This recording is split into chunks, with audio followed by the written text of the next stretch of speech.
Okay, one of our favorite segments on the show is we call it Mary Malloy with her sensational seniors. It's been a huge addition, and Mary always is full of energy and vitality, and we love her segments, and we welcome you back, Miss Mary Malloy. Well, thank you, Howie. Thanks for having me back. And this week we are going to do a segment. It's also about seniors. Some people took offense at that a little bit, so we're going to call them baby boomers, and okay. seniors. Okay. Last time I talked about ageism in the workplace, and which is real and it happens. But this time I'm talking about entertainment and seniors. And I do have to say it's one of the places where it's very rare that you can find ageism. Especially in community theater. We have a lot of community theater around here. We have Island Park Theater Group, we have Long Beach Theater Guild. It's someplace you can go if you're 7 or 70 or 80. It fulfills your passion, you're wanting to get out there to do something. And I just wanted to tell people, go out and do it. Try out. It doesn't matter if you're 60 or 70 years old. Go try out. Go for the chorus. You put on a costume, you sing a little song, and you can get out there and do something you probably have always dreamed of. So community theater is one place where it doesn't matter how old you are and how young you are. It just makes you fulfill your passions. I have a guest today. His name is Ray. I'm going to read a little bit more about him. He's a friend of mine. But he was born in Rhode Island, in Newport, into a family filled with performers, his grandmother, his grandfather, his aunts, his uncles. And singing was his number one pursuit, but he also played the French horn. And he said acting comes naturally, comedy and dancing. He started to play guitar at 15 years old, and he followed into the band business and moved to Las Vegas when he was 23. But he eventually did return, and he started singing in bands and doing theater and improv and sketch comedy. He's also written, now this is near to my heart too, he's written some original plays, but one of them was, I don't know, about 10 years ago? Right, about 10 years ago, called Just One More Time, and it was about a group of singers who had reunited 10 years later, and you got to see what they were like 10 years later. Most of it was a comedy. But we did a lot of music in it, and we booked it locally. We did 5 performances locally at a local church, I think St. James, and we sold tickets and we had people come and we had a great time. So this is one profession where, you know what, if there's not a niche for you, then invent one and do it. Write a play, write a song, write a poem, sing a song, get up, go to karaoke, do something that is really going to, fulfill those passions. So anyway, Ray is 50 plus. We're not gonna say how many pluses are there, but he continues to sing and write comedy and perform. So I want to have him up here, Ray Kerr. I've known him for 20 years. I still don't know how to pronounce his name. Okay. Get a chair. Here we go. There we go. How's this? So. This work vegan? There we go. Okay. So. Yeah. Thank you for coming. Okay. Now, a little background though. I met Ray and our friend Linda. We're going to be doing a song for you a little bit later, right after this, with some car rehearsal. That's one of the best rehearsal places is in the car, or a broom closet, as we've done.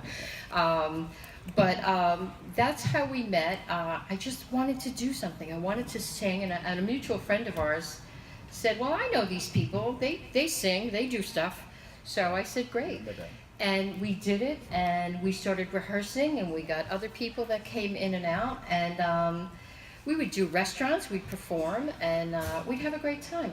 And we didn't have to be Broadway caliber, although, everybody dreams of that, but we enjoyed ourselves, we had a good time, we threw a little harmony in there, we did pretty well. But I just wanted to ask you, Sure. because this is a sensational senior segment, getting to this point, you don't feel like this is over, this is not the end of the road, right? In some ways, are you just beginning, right? I don't think it's ever over. I think the most important part about performing is you still have to have the love for it, Right. and you have to be involved, and you have to have the commitment to keep going, no matter what happens. And I think there are people out there who are at home and they really have nothing else to do. Right. You know, today you can get on the computer, you can go to YouTube, you can get karaoke with the lyrics. Right. So if you're home by yourself and the weather's lousy, put on a song that you love, that you grew up with, something you had fun with, and play it all by yourself. You can sing it as loud as you want. You can dance around the house. You can have yourself a really great time. So I tell people, you know, when they say I'm bored, I got nothing to do, I say it doesn't matter how old you are. Yeah. Just you got the computer, instead of, you know, watching a movie, sing some songs. Sing some of the old songs. Sing some of the new songs. Sing Right. whatever's going to make, you know, have some fun with. You know? Yeah. Yeah. Okay, so you've done different venues, you've done popular venues, you've done local things. Where are you now? Are you still thinking of new ideas? I know you're always got a play written in your head, some kind of musical. What are you doing now? Besides the plays, I've written a couple of independent movies that we did maybe 10 or 15 years ago. One was called The Song Is for Amanda, and the other one was called The Cargo Run. And I'm working on Role of a Lifetime, which is about an actor who got a Best Supporting Actor award.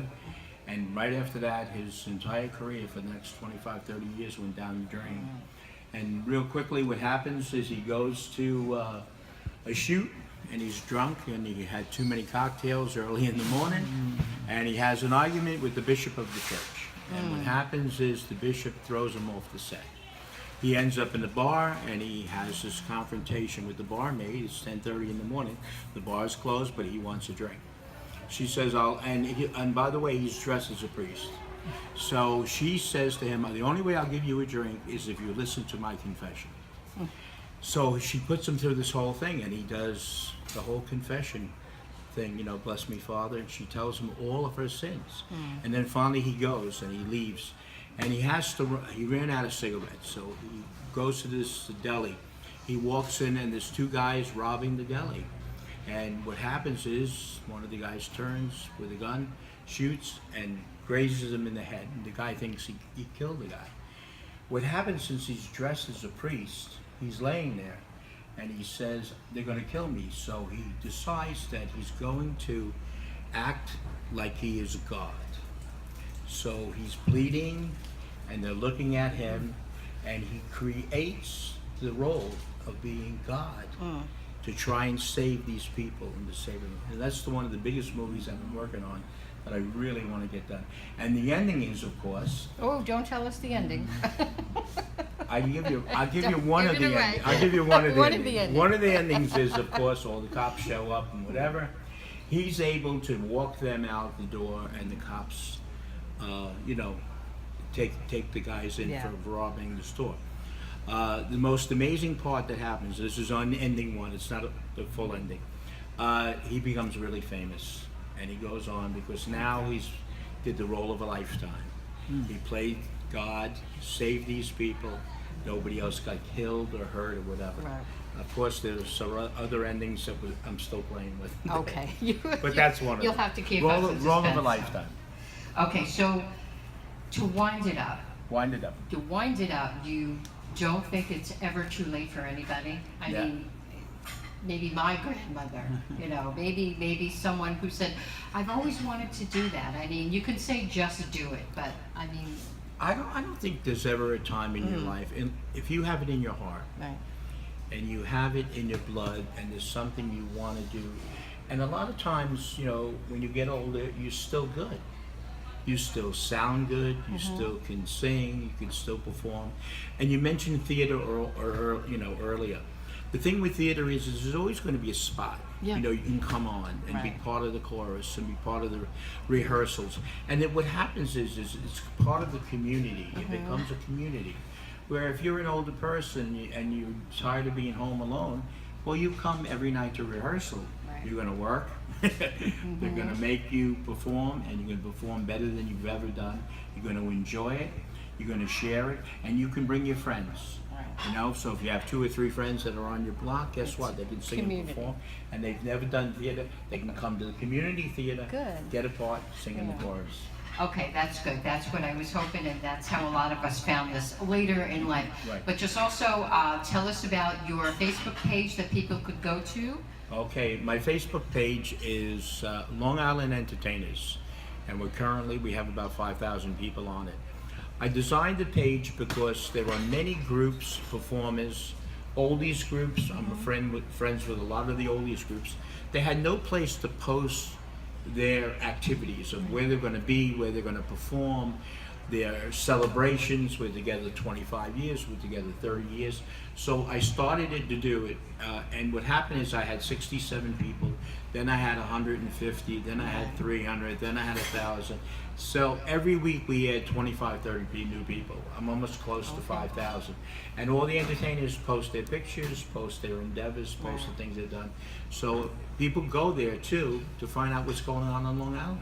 Okay. Where can I go see a group? So it's a good place to go to Good place if you to want to do something, you want to Yes. get involved, you want to know what's going on locally, and it's great, as you know, to support local organizations and local bands and local theater, and they're absolutely wonderful.